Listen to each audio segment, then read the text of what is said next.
Yeah, I'll always be a metalhead. Nothing can take that away from me. Right. I mean, not jail, not people, not religion, not anything. I'll always be a metalhead. Metalhead leaves you all right.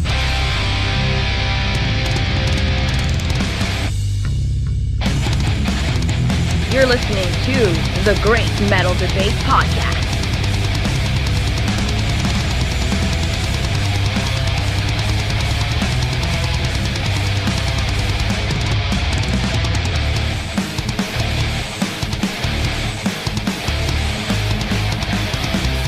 Welcome back, metalheads, to another episode of the Great Metal Debate Podcast. It's Xander back with another album review. Today, we'll be looking at The Enduring Spirit by Canadian death metalers Tomb Mold. I was first introduced to Tomb Mold a few years ago when someone on my Facebook told me to check out their 2018 album, Manner of Infinite Forms. I remember enjoying their brand of death metal, but at the same time, I never became a huge fan. This new album, however, might change that for me. I have a friend in the UK who told me the other day that Tomb Mold was releasing a new album, so I decided to give it a listen. Needless to say, this band has definitely improved upon their sound. There's obviously a lot more technical and groovy parts in the riffs, instead of the dirty and grimy sound that I'm used to hearing from these guys. This time around, things seem to be a lot more polished, with even some calm moments. A perfect example of this would be at the beginning of the track titled Will of Whispers.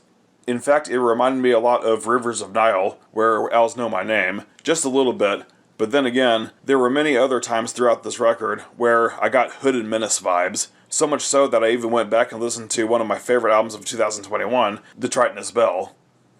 Tomb Mold is a band that has evolved since the previous album, which was released right before COVID. This means that the band most likely had a lot of time during lockdown to really brainstorm and write a perfect new album that stands out among the rest in their discography. In my opinion, I think that this is their best material that they have ever created.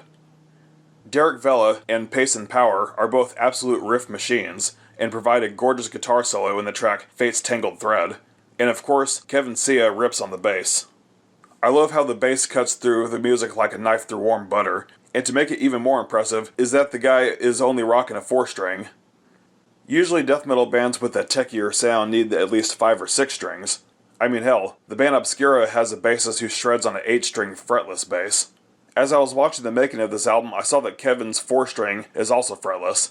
That's awesome, especially hearing the bass line in Servants of Possibility. I'm also going to be doing a review for the new Autopsy album next month, and it got me thinking about how rare it is for the vocalist of a band to also be the drummer. It takes a certain set of skills to be able to pull off those slow, cavernous growls while also blasting away at the drums. Max Klebanov can do exactly that.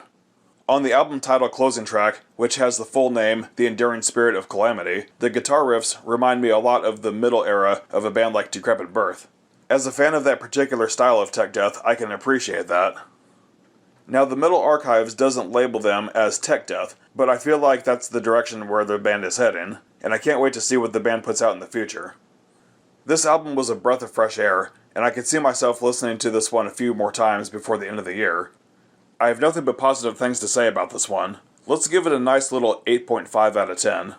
It's amazing, but at the same time, not really my go-to genre, yet it deserves some much-needed attention and support. You can support Tomb Mold's music by buying their music from either their Bandcamp page or from their record label website, 20bucksspend.com. Tomb Mold is also available on all streaming platforms.